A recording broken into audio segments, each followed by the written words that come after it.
vous salue tous au nom de notre Seigneur Jésus-Christ. Que la gloire et la paix de notre Seigneur Jésus-Christ soient toujours avec vous. Bien-aimés, nous allons commencer notre programme. Nous allons d'abord dire merci à l'Éternel Dieu qui nous a protégés, qui nous a gardés depuis le matin jusqu'à 7 ans. Il dit qu'il t'a protégé durant le mois d'avril. Il vous a fait entrer encore ces mois de mai. La Bible me dit que tout ce qui respire loue l'Éternel. Dieu t'a fait grâce d'être compté parmi les vivants. Tu vas seulement élever ta voix et lui dire merci. Seigneur, merci. Nous te disons merci pour la vie. Nous te disons merci pour la force que tu nous as donnée gratuitement. Laisse que ton nom soit béni, El Shaddai. Laisse que ton nom soit béni, El Roy. Laisse que ton nom soit béni, les Narcisses des Sarons. Laisse que ton nom soit béni, le Dieu grand. Tu mérites la gloire, tu mérites l'honneur. Tu es comme toi, le prince de la paix. Tu es comme toi, le rejeton de David. Tu qui es comme toi, le Dieu grand, le Dieu qui m'a fait grâce d'être compté parmi les vivants. Que ton nom soit béni, que ton nom soit élevé au nom de notre Seigneur Jésus-Christ. Bien-aimés, nous allons encore demander sa présence dans nos vies. Comme la Bible nous dit, sans lui, nous ne pouvons rien faire. Tu vas encore demander la présence de Dieu, que ce Dieu-là puisse encore se manifester dans ta vie durant ces mois de mai.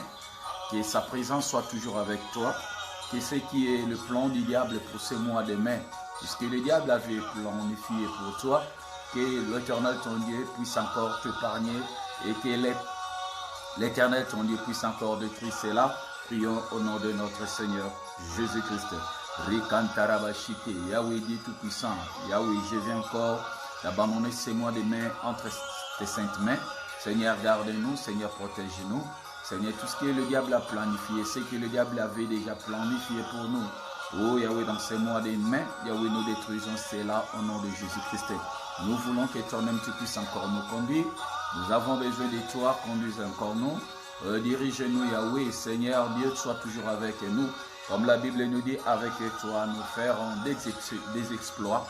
Et toi tu écraseras nos ennemis. Nous avons besoin de toi. Manifeste-toi encore dans nos vies. Manifeste-toi encore dans nos familles. Manifeste-toi encore dans nos églises. Au nom de notre Seigneur Jésus-Christ. Bien-aimé, la Bible nous dit, Dieu n'écoute jamais la prière d'un pécheur, mais il fait miséricorde à ceux qui reconnaissent ses péchés. Comme il est écrit, si tu reconnais seulement tes iniquités, lui, il est fidèle et juste pour te pardonner. Tu vas encore élever ta voix pour demander pardon à l'Éternel ton Dieu. Tu sais comment tu as conduit ta vie. Tu vas lui dire, papa, pardonne-moi. Il a dit, celui qui dira qu'il n'a pas de péché ou qui n'a pas péché, il prend Dieu comme un menteur. Bien-aimé, nous allons lui demander pardon. Nous allons lui dire, papa, pardonne-nous. Papa, pardonne nos péchés. Et tu vas encore profiter, demander le sang de l'agneau, que le sang de Jésus-Christ te sanctifie, que le sang de Jésus-Christ te purifie, que le sang de Jésus-Christ te rend encore pire. Prions au nom de notre Seigneur Jésus-Christ. Le sang de l'agneau. Seigneur, je suis un pécheur. Seigneur, je suis un homme qui a mal marché devant toi. Seigneur, pardonne mes péchés. Seigneur, pardonne mes iniquités. J'ai besoin de ta miséricorde, mon Dieu, mon roi. J'ai besoin de ta miséricorde, mon Dieu, mon roi. Oublie mes péchés. Ne regardez pas mes péchés, mon Dieu. Pardonne-moi, Elohim. Pardonne-moi, Yahweh. Pardonne-moi, Papa. Et ta main puissante, Yahweh, soit toujours sur moi. Au nom de notre Seigneur Jésus-Christ. Bien-aimé, tu vas prendre autorité sur toute force du diable. La Bible me dit, il nous a donné l'autorité de marcher sur les serpents et les scorpions. Et rien ne peut vous nuire. Vous allez prendre autorité sur les forces du diable. La Bible nous dit dans le livre d'Éphésiens que nous ne combattons pas contre la chair et le sang, mais nous combattons contre les principautés, les dominations et les autorités. Tu vas demander la puissance de Dieu. Que la puissance de Dieu descend encore sur toi. Et cette puissance-là puisse détruire toutes tes forces, tout esprit qui ne confesse pas. Prions au nom de notre Seigneur Jésus-Christ. Je prends l'autorité. Je détruis toutes tes forces, tout esprit, Yahweh, qui ne confesse pas ta seigneurie dans ma vie. ceux qui ne confessent pas votre nom, Yahweh, dans ma famille, dans mon église. Je détruis cela au nom de Jésus-Christ. Je détruis cela au nom de Jésus-Christ. Je détruis cela au nom de Jésus-Christ. Et cela soit détruit au nom de Jésus-Christ. Et cela soit détruit au nom de Jésus-Christ. Que le feu du Saint-Esprit consume. Que le feu du Saint-Esprit consume. Que le feu du Saint-Esprit consume. Bien-aimé, prie avec moi. Prie avec moi. Commence à détruire. Commence à détruire. Et cela soit détruit au nom de Jésus-Christ. Call the fire, call the fire. Invoque le feu du Saint-Esprit, que le feu du Saint-Esprit consume, que le feu du Saint-Esprit détruise. Yahweh force nyonso, puissance nyonso. Tout ce qui ne donne pas gloire à ton nom dans ma vie, tout ce qui ne donne pas gloire à ton nom dans ma famille. I destroy it in the name of Jesus Christ. Je détruis cela au nom de Jésus. Je détruis cela au nom de Jésus. Que le feu du Saint-Esprit consume. Que le feu du Saint-Esprit consume. Que le feu du Saint-Esprit consume. Force nyonso o izali abunza mbete na vie nanga. Na ministère nanga na vie bandeko nanga ya bana nanga. Je détruis cela au nom de Jésus-Christ. Au nom de Jésus-Christ. Au nom de Jésus-Christ. Bien-aimé, tu continues. Nous allons continuer toujours à prier. La Bible me dit que ce que les tyrans avaient pris lui sera arraché. Il va maintenant commencer à récupérer tout ce que le diable avait pris dans ta vie. Ce que le diable avait détruit dans ta vie. Ton Dieu, il est le restaurateur. Il est là pour restaurer nos vies. Nous allons invoquer son nom. Nous allons demander que la vie, comme la Bible me dit, si le même esprit qui a ressuscité Jésus-Christ entre les morts habite en vous, il ressuscitera aussi vos corps mortels. Invoque maintenant. Et le Saint-Esprit de Dieu entre dans ta vie. Que le Saint-Esprit commence à restaurer ce que le diable avait détruit dans ta vie. Que le Saint-Esprit commence à restaurer ce que le diable avait détruit dans ta famille. Au nom de Jésus-Christ, prions tous, élevons nos voix. Commencez à prier au nom de Jésus. Au nom de Jésus-Christ. Au nom de Jésus-Christ. Au nom de Jésus-Christ. Je détruis, je détruis, je détruis, je détruis. Au nom de notre Seigneur Jésus-Christ, nous disons tous, gloire à toi Seigneur Jésus-Christ. Tu peux acclamer pour la gloire de ton Dieu. Tu peux encore acclamer, acclamer et pousser des cris de joie à l'honneur de ce Dieu-là. Seigneur, sois béni, sois glorifié. Bien-aimé, aujourd'hui sur notre premier dimanche du mois de mai, nous allons dire à l'Éternel que l'Éternel puisse encore changer quelque chose dans ta vie.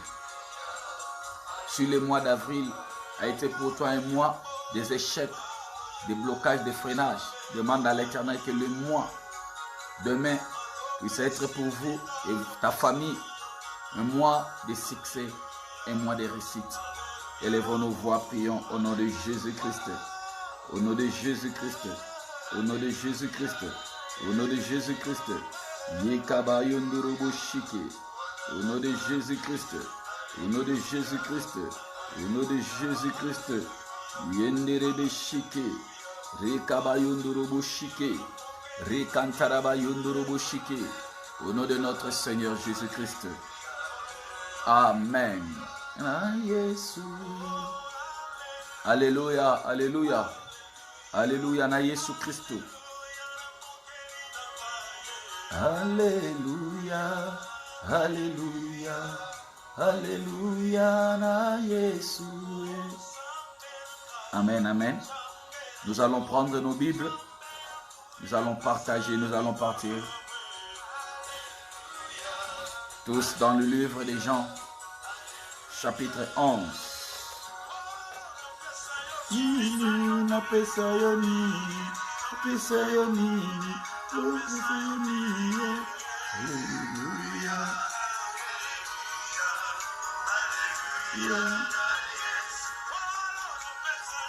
Amen, amen, amen, amen, amen, amen. Amen, amen, amen. Bien-aimés, nous voulons maintenant écouter la parole de Dieu. La Bible me dit que l'homme ne vivra pas seulement pour le pain, mais l'homme vivra pour toute parole qui sortira de la bouche de l'Éternel. Bien-aimés, la parole de Dieu est notre force. La parole de Dieu, c'est la nourriture spirituelle que Dieu nous a donnée pour son esprit. De la même manière, notre corps physique a besoin de manger et notre spirit ou notre esprit a aussi besoin de manger. Il mange souvent la parole de Dieu. Nous allons ouvrir nos Bibles dans le livre de Jean chapitre 11. Nous allons lire le verset 1er jusqu'au 7e verset. Jean chapitre 11, verset 1 au 7e verset. Je lis la parole de Dieu au nom de notre Seigneur Jésus-Christ. La Bible dit ceci. Il y avait un homme malade, Lazare de Béthanie, village de Marie et de Marthe, sa sœur. C'était ce Marie qui oint de parfum le Seigneur et qui lui a essuyé le pied avec ses cheveux. Et c'était son frère Lazare qui était malade. Les sœurs envoyèrent dire à Jésus, « Seigneur, voici celui que tu aimes est malade. » Après avoir entendu cela, Jésus dit, « Cette maladie n'est point à la mort, mais elle est pour la gloire de Dieu, afin que le Fils de Dieu soit glorifié par elle. » Or Jésus aimait Marthe et sa sœur et Lazare. Lorsqu'il y apprit que Lazare était malade, il resta 2 jours encore dans le lieu où il était. Et il dit ensuite aux disciples, « Retournons à Judée. » Les disciples lui dirent, « Rabbi, les Juifs tout récemment cherchaient à te lapider. Et tu retournes à Judée. » Jésus répondit, « Y a-t-il 12 heures? Si quelqu'un marche pendant le jour, il ne broche point, parce qu'il voit la lumière de ce monde. Mais si quelqu'un marche pendant la nuit, il broche parce que la lumière n'est pas en lui. » 11. Jean chapitre 1, le verset 11. Après ces paroles, il leur dit, « Lazare, notre ami, dort, mais je vais le réveiller. » Seigneur, j'abandonne ce temps entre saintes mains. Parlez-nous. Saint-Esprit de Dieu, inspire-nous au nom de Jésus-Christ. Bien-aimés, l'histoire que nous venons de lire, c'est l'histoire de Jésus-Christ et de Lazare. La Bible nous parle, un jour, Marthe et Marie, ils avaient envoyé les gens pour aller demander à Jésus de venir. Parce que leur frère Lazare était malade. La Bible dit que Jésus avait pris encore plus ou moins 4 jours. Jésus avait pris plus ou moins 2 jours avant d'aller là où Lazare était. Dans ces 2 jours ici, la Bible dit que Lazare était mort. Et au 11e verset, Jésus dit, « Maintenant allons-y, parce que notre ami Lazare est mort. Où il dort, nous allons lui réveiller. » Je suis venu parler, je sais qu'on nous a déjà prêché cette parole. On nous a déjà parlé sur l'histoire de Jésus-Christ et Lazare. Mais dans cette histoire, moi je suis venu ajouter quelque chose qui est aussi très utile. C'est dans le verset 11, là où Jésus dit, après ces paroles, il leur dit, « Lazare, notre ami, dort, mais je vais le réveiller. » Bien-aimés, si nous comprenons bien la parole, nous allons voir que Jésus n'était pas parti là où on avait enterré Lazare parce que Lazare était un homme simple comme tout le monde. La Bible nous dit ici, Jésus appelait Lazare son ami. Même si vous lisez bien la parole, vous allez voir Marthe et Marie, quand ils ont envoyé les gens pour aller appeler Jésus, ils ont dit à Jésus, celui que tu aimes est malade. Jésus n'aimait pas Lazare pour rien, mais Jésus aimait Lazare parce que Lazare, il était son ami. Beaucoup de gens pensent que Jésus, il était allé ressusciter Lazare parce que Lazare était frère à Marie ou frère à Marthe. Non, ici, si nous regardons bien dans la Bible, nous allons voir que si Lazare était revenu en vie, parce que Jésus l'appelait son ami. Un ami, c'est celui qu'on donne tout.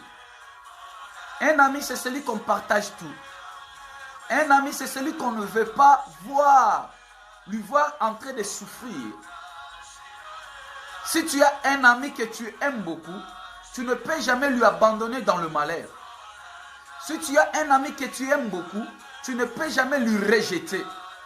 Ici, j'ai compris que si Jésus était allé à la tombe de Lazare, parce que Lazare était son ami, et Jésus a dit ceci, mon ami ou notre ami Lazare dort, je dois aller lui réveiller.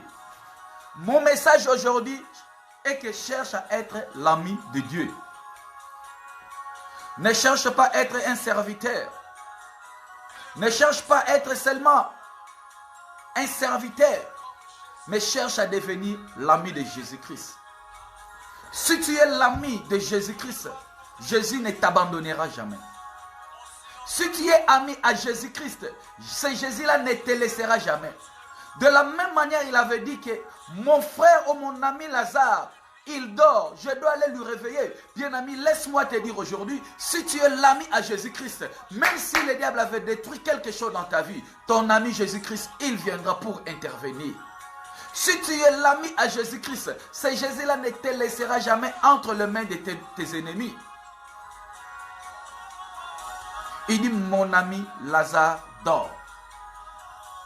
Un ami a beaucoup d'importance. Un ami, c'est celui qu'on n'abandonne jamais. Je suis venu dire à quelqu'un aujourd'hui, cherche à devenir l'ami de Jésus-Christ.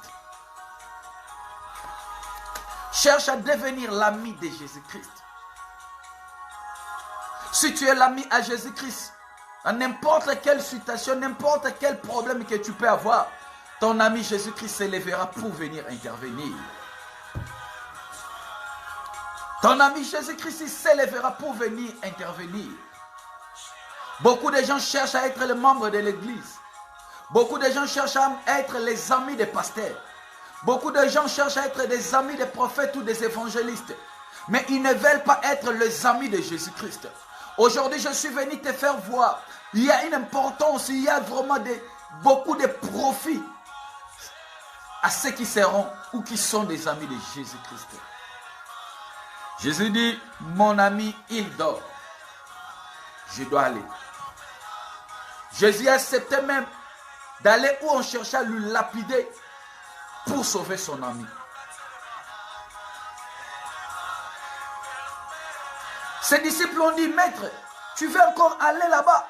Tu as oublié que les Juifs cherchent à te lapider. Jésus a accepté de donner sa vie. Il a accepté d'aller là où on cherche à lui tuer. Là où on cherche à lui faire du mal pour sauver son ami. Bien-aimé, si tu es l'ami de Jésus, Jésus entrera même là où il y a tes ennemis. Il entrera là où il y a des choses difficiles pour te sauver. Cherche à être l'ami de Dieu. Cherche à être l'ami de Jésus. Mon message aujourd'hui est que cherche à être l'ami de Jésus-Christ. Jésus, c'est un ami qui n'abandonne jamais. Un ami qui ne laisse jamais ses amis. Tout le monde peut te laisser, tes parents peuvent te laisser, ta famille peut t'abandonner. Mais si Jésus-Christ est ton ami, il ne te laissera jamais. Dites Amen. Il ne t'abandonnera jamais. Il dit qu'un ami, dans le livre des Proverbes, c'est celui qui n'abandonne pas son ami. Un ami, c'est celui qui se présente dans les temps de malheur. Un ami, c'est celui qui se présente dans les temps difficiles. Bien aimé, le véritable ami, c'est Jésus-Christ. Il dit que mon ami Lazare est mort. Je dois le réveiller. Je prie à l'Éternel, mon Dieu, qui te donne la force de devenir son ami. Il ne te laissera jamais si tu es son ami. Il ne t'abandonnera jamais si tu es son ami. La Bible me dit au 20e, dans le livre de Jean chapitre 15,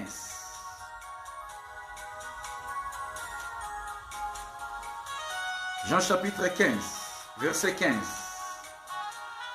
Nous allons lire le verset 14 au 15e verset. Jean chapitre 15, verset 14. Ok, nous allons commencer, nous allons lire Jean chapitre 15, le verset 12 au 15e verset. La Bible dit ceci. C'est ici mon commandement. Aimez-vous les uns et les autres comme je vous les aimais. Il n'y a pas de plus grand amour que de donner sa vie pour ses amis. Alléluia. Vous êtes mes amis si vous faites ce que je vous commande. Ici, la Bible dit, il n'y a pas plus un grand commandement qui est l'amour. Il n'y a pas de plus grand amour que de donner sa vie pour ses amis. Jésus nous appelle ses amis. Il a donné sa vie pour nous, ses amis. Il a donné sa vie afin que toi tu puisses devenir son ami. Il dit que vous êtes mes amis si vous faites ce que je vous commande. Tu ne peux jamais dire que tu es l'ami de Dieu. Tu ne peux jamais dire que tu es l'ami de Jésus-Christ si tu ne fais pas ce que Jésus te commande. Et si je comprends bien, Lazare a été ami de Jésus-Christ. Non seulement parce que Jésus venait manger chez eux, mais ici c'est Jésus-Christ appelle Lazare son ami. Parce que Lazare faisait ce que Jésus lui commande. Il a été obéissant. Il était celui qui faisait, qui écoutait la parole de Dieu et qui mettait la parole de Dieu en œuvre. Être l'ami de Dieu a beaucoup d'avantages. Mon message est que cherche à être l'ami de Dieu et Dieu te bénira. Que l'Éternel Dieu vous bénisse.